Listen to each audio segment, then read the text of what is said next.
They convicted Daniel Reyes of murdering his neighbor, Marilyn Cobb, in 1994. The jury took 4 hours. He got 25 to life.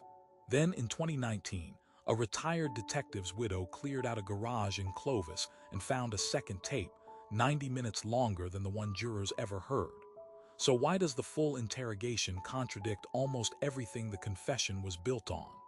The official story was simple, and it held for 25 years. Reyes, 22, lived next door to Cobb. Neighbors heard an argument. He had no alibi for the window between 10 and midnight.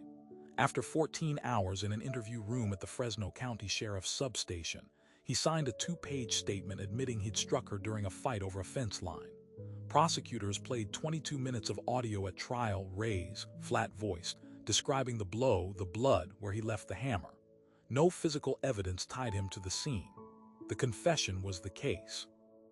Tape found in that garage was labeled in pencil, Reyes full, do not release. It ran 3 hours and 40 minutes, not 22. The detective who conducted the interview, SGT, Paul Vinnick, had died in 2011.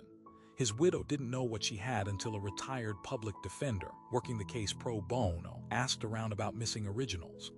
What she handed over was the entire session, the first 11 hours, where Reyes says, I didn't do this more than 60 times.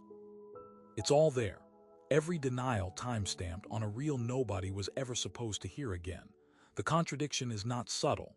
At trial, SGT, Vinnick testified under oath that Reyes volunteered the details unprompted, the fence dispute, the hammer, the location of the body relative to the tool shed.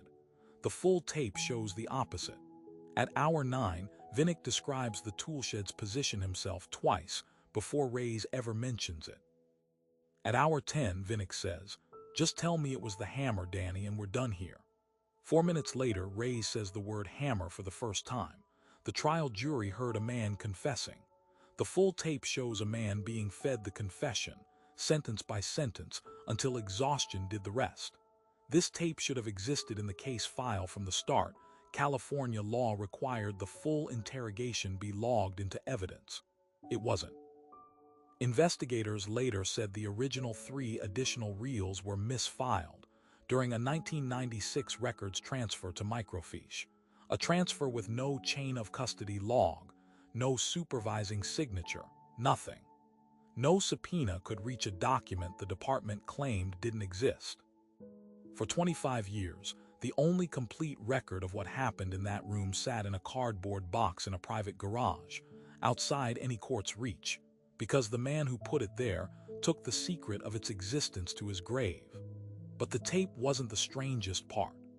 Buried in the same box was a polygraph report, dated the same day as the interrogation, that never appeared in discovery.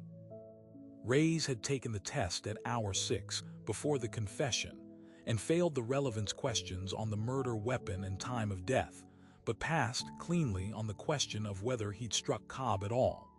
Under department policy, a failed polygraph should have triggered mandatory disclosure to the defense.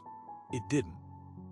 Instead, the report was hand-annotated, inconclusive, disregard, in handwriting that a forensic document examiner, hired by the Innocence Clinic in 2021, matched to Vinnick, not the polygrapher who administered it. One man decided alone what a jury never got to weigh. And the timeline only makes it worse. The polygraph came before the confession, which means Vinnick already knew, 6 hours before Reyes signed anything, that the physiological evidence pointed away from guilt, and kept interrogating anyway. If both documents are authentic, and the county's own forensic lab confirmed the tape's chain of custody in 2022, the conviction doesn't just look shaky. It looks manufactured, one denial at a time, by a detective who buried the proof of his own methods rather than let a courtroom see them. Reyes' appeal is pending in the 5th District. The DA's office has neither confirmed nor withdrawn its opposition, and Marilyn Cobb's actual killer, if it wasn't Reyes, has had 25 years and counting. Nobody has explained why Vinnick kept the tape at all, instead of destroying it. A man who fabricates a confession doesn't usually save the receipt. Unless somewhere, he expected someone to ask,